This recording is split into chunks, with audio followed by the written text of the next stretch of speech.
their own private room with a bed, ensuite shower room, and a kitchenette shared between two.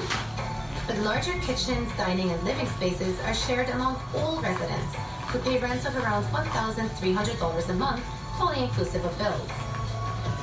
Reza Merchant is the collective's founder and CEO. As a young person in London, it was obvious to me that something needed to be done. It's clear that buildings haven't kept up with the way in which we live and consume today.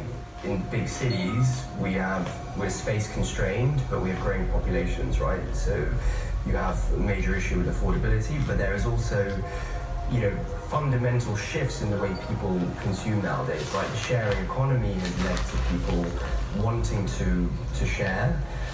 There's been a huge kind of migration towards valuing experiences over material possessions. So people no longer save up to buy a house, they save up to go to a music festival. And, there's also been a huge issue with loneliness. So that's also one of the issues that we aim to tackle there. As well as communal living quarters, there's a gym, working spaces, and a full timetable of group activities such as yoga, games nights, and a book club. Residents are even encouraged to share their possessions. Ed Thomas is head of community experience. What exactly do you do? So my role is to listen to our members and understand how their experience is going, and then design services and experiences that make that experience better. So effectively trying to create an amazing place for them to live so they will stay longer, and also tell their friends to come move into this place. So tell me more about some of those experiences and also the activities that people living here can participate in.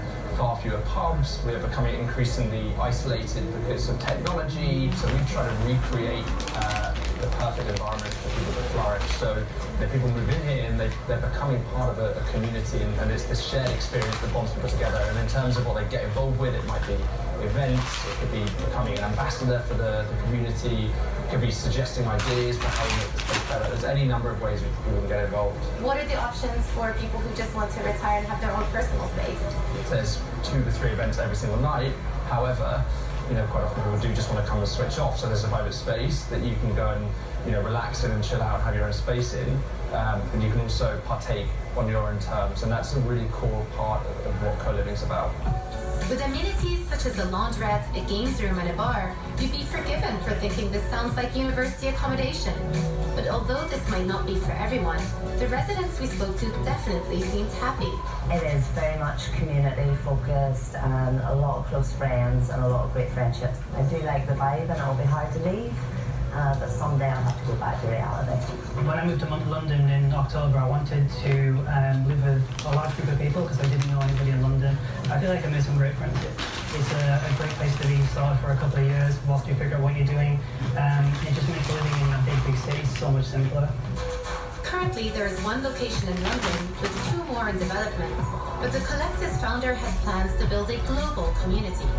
The longer term vision is to have a subscription form of housing where if you're a member of the collective, you have access to housing in London, in New York, in Berlin. And through our app, you can basically check availability and kind of move within the houses seamlessly. Do you have plans to expand into other demographics in the future, say the older generation as well? We see it kind of evolving for young families, for elderly people, right, in years to come, whilst kind of in the immediate term, our focus is very much on the millennial generation. Still to come on The Edge. Why